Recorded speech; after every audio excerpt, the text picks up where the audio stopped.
अच्छा जी, नेक्स्ट उसने यहाँ पे हमारे पास पेन असेसमेंट रिकॉर्ड फॉर्म का बताया हुआ है, ठीक है।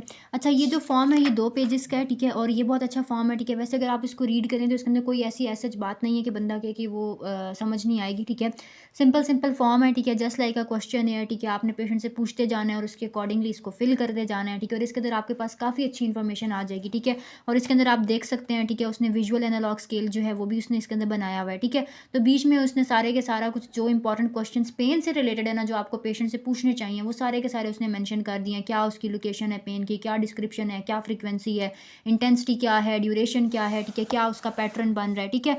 और जो भी उसके साथ साथ एसोसिएटेड सिम्टम्स आ रहे हैं, ठीक है, फिर क्या फॉलो अप क्वेश्चन पूछने चाहिए, सारी की सारी बातें उसने मेंशन कर दी हैं। इसको आप रीड कर लें। अगर आपको फिर भी ये समझ में नहीं आता, ठीक है, तो आप कमेंट सेक्शन में मुझे बता सकते हैं। इसके ऊपर मैं एक अलग से वीडियो बना दूंगी, लेकिन टाइम क्योंकि कम होता है तो इसलिए आई डोंट वांट कि हम इसके ऊपर बहुत ज़्यादा टाइम ज़ाया करें, ठीक है। बाकी ये है कि अगर इसका प्रिंट आपके पास क्लिनिक में हो तो ये बहुत ही एक अच्छा किस्म का फॉर्म है, ठीक है, अपने पेशेंट के पेन को रिकॉर्ड करने के लिए।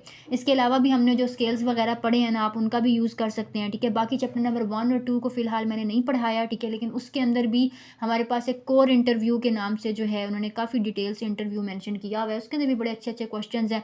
आप वो भी पूछेंगे तो पेशेंट के पेन के हवाले से ना आपको बहुत ही एक अच्छी ग्रिप जो है वो मिल जाएगी, ठीक है। बाकी नेक्स्ट अभी हम लोग यहाँ पे स्टार्ट करने लगे हैं, ठीक है। वो है हमारे पास pain assessment in young child है, ठीक है। सबसे पहले मैंने आपको जो बताया, ठीक है, वो अडल्टहुड में बताया, ठीक है। अब जो छोटे बच्चे हैं उनके अंदर हम लोगों ने किस तरीके से पेन को असेस करना है, ठीक है। जिस तरह से बड़ी एज की पॉपुलेशन जो बड़ी एज की पॉपुलेशन है उसमें पेन को मेजर करना मुश्किल होता है, इसी तरीके से बच्चों में भी मेजर करना थोड़ा सा डिफिकल्ट होता है। तो बच्चों के लिए भी थोड़े से अलग किस्म के स्केल्स का इस्तेमाल करना पड़ता है, क्योंकि बच्चे उस तरीके से आपके साथ इंटरेक्ट नहीं करते हैं, ठीक है। अच्छा, यहाँ पे जो साइड बॉक्सेस हैं इनको साथ ही साथ देख लेते हैं, ठीक है, ताकि ये पहले ही ख़त्म हो जाए, ठीक है। इसके अंदर जो इंपॉर्टेंट बातें हैं बस उसी के ऊपर फोकस करेंगे, ठीक है। जैसे कि ये वाला बॉक्स है, ठीक है, इसके अंदर उसने हम लोगों को वर्बल डिस्क्रिप्टर स्केल का बताया हुआ है, ठीक है, जिसके अंदर बेसिकली वो जो चीज़ हमें बताना चाह रहा है वो हमारे पास क्या चीज़ है कि आपने जो है ना पेशेंट से 0 से लेके 6 तक चीज़ें पूछ लेनी है, ठीक है।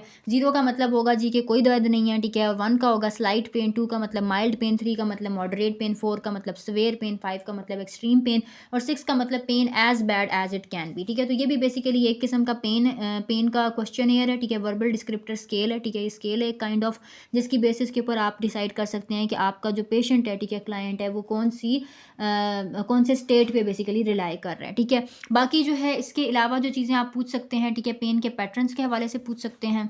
यहाँ पे उसने थोड़ा बहुत ना पेन के पैटर्न्स को बताया हुआ है, ठीक है। जैसे वस्कुलर पेन हो, ब्लड वेसल का कोई ना कोई इशू हो, ठीक है, तो उसके अंदर थ्रॉबिंग, पाउंडिंग, पल्सिंग, बीटिंग, ये सेंसेशंस पेशेंट को फील होती हैं, ठीक है। उसके अलावा जो न्यूरोजेनिक पेन होगा, ठीक है, वो बहुत ही शार्प होता है, crushing, pinching, burning, hot, searing, itchy, stinging, pulling, jumping, shooting, electric और प्रिकिंग, और ये पता नहीं आगे क्या लिखा हुआ है, ठीक है। तो ये इस किस्म के हमारे पास डिफरेंट पेन का उसने शो किया हुआ है। मस्कुलोस्केलेटल पेन है, एकिंग है, सोर है, हैवी, हर्टिंग, डीप क्रैम्पिंग, डल, ठीक है। और इमोशनल पेन इसी तरीके से टायरिंग होता है, मिजरेबल होता है, विशियस होता है, agonising, nauseating, frightful, piercing, dreadful, punishing, exhausting, killing, unbearable, annoying, cruel, sickening and torturing. Simple सी बात है, इसको आपने जस्ट ये अंडरस्टैंड करने की कोशिश करनी है कि जो ये चारों पेन है ना, इनकी सेंसेशन एक दूसरे से थोड़ी सी डिफरेंट होती है। डिफरेंट वर्ड्स का उसने यूज़ किया हुआ है इन सबको डिस्क्राइब करने के लिए, ठीक है। ये आप थोड़ा बहुत इसको रीड कर लें। बाकी इस वाले में ना उसने थोड़ा बहुत ओल्डर एडल्ट्स के अंदर सिम्टम्स को डिस्क्राइब किया हुआ है, ठीक है, कि ओल्डर एडल्ट्स के अंदर कौन कौन से सिम्टम्स आ सकते हैं, ठीक है। जब उनको कॉग्निटिव इम्पेयरमेंट होती है तो उनके अंदर आपको पेन का कैसे पता चलता है। ये सारी की सारी बातें एग्जैक्ट वही हैं, ठीक है, जो मैं आपको रीडिंग के अंदर बताकर आ चुकी हूँ, ठीक है। एक नज़र आप इसको भी देख लें, ठीक है, सिंपल सी बात। जी, नेक्स्ट हमारे पास pain assessment in young child है, ठीक है। इसमें वो हमें क्या बताता है कि जो इन्फेंट्स होते हैं, चिल्ड्रन होते हैं, उनके अंदर भी उसी तरीके से मुश्किल है पेन को असेस करना, ठीक है। तो आपने उनके अंदर क्या करना है जी, फेसिस पेन स्केल का इस्तेमाल किया जा सकता है, ठीक है। और फेसिस पेन स्केल जो है, ठीक है, इसका एक रिवाइज स्केल आया है जिसको faces pain scale revise scale बोलेंगे, ठीक है। ये भी आ चुका है, ठीक है। इसके अंदर बेसिकली क्या होता है कि डिफरेंट किस्म की शेप्स होती हैं, फेसेस होती हैं, ठीक है, जो बने हुए होते हैं, ठीक है। और आप छोटे बच्चों को दिखाते हैं, ठीक है, जैसे सैड फेस बना होगा, हैप्पी फेस बना होगा, ठीक है। और बच्चों को समझाएंगे, ठीक है। हो सकता है कि एक थेरेपिस्ट खुद बच्चों को वो चीज़ ना भी समझा पा रहा हो, तो आप उसके अंदर उनके जो अटेंडेंट्स होते हैं, पेरेंट्स होते हैं, उनकी हेल्प ले सकते हैं, ठीक है। बाकी उसने उसके अंदर यहाँ पे जो चीज़ बताई है वो ये है कि अगर हम लोग पेन स्केल का इस्तेमाल कर रहे हैं, या फिर हम लोग वैसे भी छोटे बच्चे से पेन वगैरह का पूछना चाह रहे हैं, ठीक है, तो हो सकता है कि वहाँ पे थेरेपिस्ट को जो टर्म पेन है वो ना यूज़ करनी पड़े, ठीक है, उसको हो सकता है कि कोई अलग वर्ड यूज़ करना पड़े, ठीक है। जैसे छोटे बच्चे होते हैं ना, उनको जब शुरू में बोलना सिखाया जाता है, ठीक है, तो पेरेंट्स उनके लिए मतलब हर घर में एक अलग ही वर्ड यूजुअली चल रहा होता है हर चीज़ के लिए, ठीक है। जैसे छोटे बच्चे हैं, ठीक है, उनको पेरेंट्स बोलते हैं, ठीक है, दर्द की जगह बोलते हैं कि आपको हाई हुई है, ठीक है, या कुछ भी इस किस्म का, सही है। तो इस तरह से उसने जो यहाँ पे वर्ड्स यूज़ किए हुए हैं, ठीक है, कि जैसे उई हो गया, आउच हो गया, ठीक है, व्हाटएवर, ठीक है, इस तरह से करके पेरेंट्स बच्चों को समझा सकते हैं, ठीक है, कि आपको कौन सी जगह पे दर्द है, ठीक है, और इस तरह से उनसे पूछ सकते हैं, ठीक है। तो आपको हो सकता है कि उनके पेरेंट्स वगैरह की हेल्प लेने की ज़रूरत पड़ सके, ठीक है।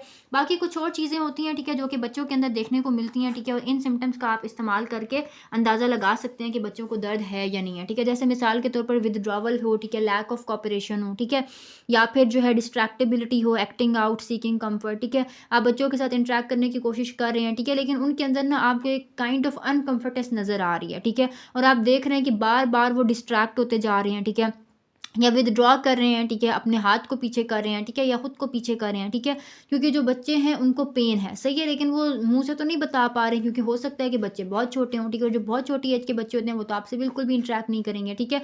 तो आपने उनको खुद ही ऑब्जर्व करना है, ठीक है, और उनकी बॉडी लैंग्वेज की बेसिस के ऊपर फिर आप डिसाइड करते हैं, ठीक है। बाकी ये है कि अगर उनके अंदर वोकलाइजेशंस हों, ठीक है, या फिर उनके अंदर ईटिंग पैटर्न्स इस किस्म के हों, ठीक है, कि पेरेंट्स कहें कि सही से खाना नहीं खाता, सही से भूख नहीं लगती, ठीक है, या कुछ भी, तो ये सारी की सारी चीज़ें इस तरह की इंडिकेशन होती हैं कि हो सकता है कि बच्चे को दर्द हो, ठीक है।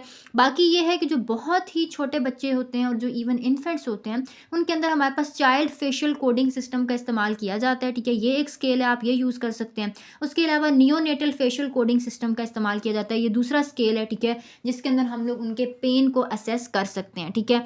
बाकी ये है कि उनके कुछ फेशियल एक्शंस और मूवमेंट्स, ठीक है, उनको आपने चेक करना है, ठीक है, जैसे कि फॉर एग्जांपल उनका ब्रो बल्ज हो, ठीक है, यानी कि वो अपनी आईब्रोज को किस तरीके से रख रहे हैं, ठीक है, उससे भी आपको पता चल जाएगा।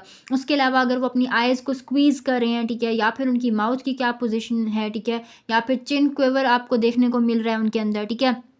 तो ये सारी की सारी ऐसी चीज़ें हैं, ठीक है, जो कि पेन के रिस्पॉन्सेज होते हैं, और ये बेसिकली जो मैंने आपको जो दो स्केल बताए हैं ना, इन स्केल के अंदर हम इसी तरह के जो रिस्पॉन्सेज होते हैं उनको हम लोग मेजर करते हैं। बाकी उसने बताया कि कुछ ऐसे बच्चे होते हैं जो कि 0 मंथ से लेके 18 मंथ्स के बच्चे होते हैं, और उनकी कोई ना कोई एब्डोमिनल या थोरेसिक सर्जरी होती है, ठीक है। तो अगर एक इतना छोटा सा बच्चा हो तो वो तो जाहिर सी बात है बातें भी नहीं करता, ठीक है, तो वो तो आपसे भी नहीं बोल सकता, और इवन पेरेंट्स को भी वो अपनी बातों से तो नहीं बता सकता, क्योंकि बच्चा नहीं बोल सकता। तो अगर उसकी एक मेजर एब्डोमिनल और थोरेसिक सर्जरी हुई है, ठीक है, और आप उससे पूछना चाह रहे हैं, ठीक है, तो उसके अंदर फिर ये वाली सारी चीज़ें होती हैं जो आप उसके अंदर ऑब्जर्व करते हैं, ठीक है, brow bulge, eye squeeze, mouth position, chin quiver, ठीक है, आप इन चीज़ों को ऑब्जर्व करते हैं, ठीक है, और इन स्केल्स का आप उसके अंदर यूज़ करते हैं, ठीक है, और ये बड़े ही रिलायबल और वैलिड किस्म के टूल्स हैं, ठीक है, जिनको आप उसके अंदर यूज़ कर सकते हैं। बाकी एक चीज़ ये है कि इस तरह के जो बच्चे हैं उनके अंदर आपने उनके वाइटल साइंस को लाजमी मेजर करना है, ठीक है, और वाइटल साइंस आपके पास एक बड़ी ही अच्छी इंडिकेशन होगी पेशेंट के हवाले से कि उसको दर्द है या नहीं है। लेकिन एक और चीज़ याद रखनी है कि आपने 100% वाइटल साइंस के ऊपर रिलाई नहीं करना। लेट्स से आपके पास वाइटल साइंस बिल्कुल सही आ रहे हैं, ठीक है, इसका हरगिज़ ये मतलब नहीं है कि पेशेंट को पेन नहीं है। इसी तरीके से हो सकता है कि वाइटल साइंस बिल्कुल भी सही नहीं आ रहे, ठीक है, उनके अंदर कोई ना कोई मसला है, ठीक है, तो इसका हरगिज़ ये मतलब नहीं है कि पेशेंट को पेन होगा ही होगा। ऐसा भी हो सकता है उसके वाइटल साइंस ख़राब हों, इसके बावजूद उसको पेन ना हो, ठीक है। तो हम लोगों को वाइटल साइंस चेक तो ज़रूर करने चाहिए, लेकिन उनके ऊपर 100% रिलाई नहीं करना चाहिए। उसके बाद उसने मज़ीद पेन के बारे में कुछ चीज़ें जो कि है करैक्टरिस्टिक्स ऑफ पेन, जिसके अंदर हम लोग पेन की लोकेशन और सेंसेशन की description, intensity, duration of pain, frequency and duration of pain, pattern वगैरह, इन सारी चीज़ों को डिस्कस करेंगे, ठीक है। ये 4-5 चीज़ें बन रही हैं, ठीक है, और ये बड़े छोटे छोटे टॉपिक्स हैं, इनको ज़रा जल्दी से डिस्कस करते हैं, और हमारा फोकस उन्हीं चीज़ों पर होगा जो इंपॉर्टेंट है क्लिनिकली, ठीक है। और उसके बाद इंशाल्लाह फिर हमारे पास इंपॉर्टेंट टॉपिक पेन से रिलेटेड स्टार्ट हो रहा है, ठीक है, सोर्सेज ऑफ पेन, उसको हम पढ़ेंगे एक अलग वीडियो के अंदर, ठीक है। तो इसको हम कंप्लीट करते हैं सबसे पहले।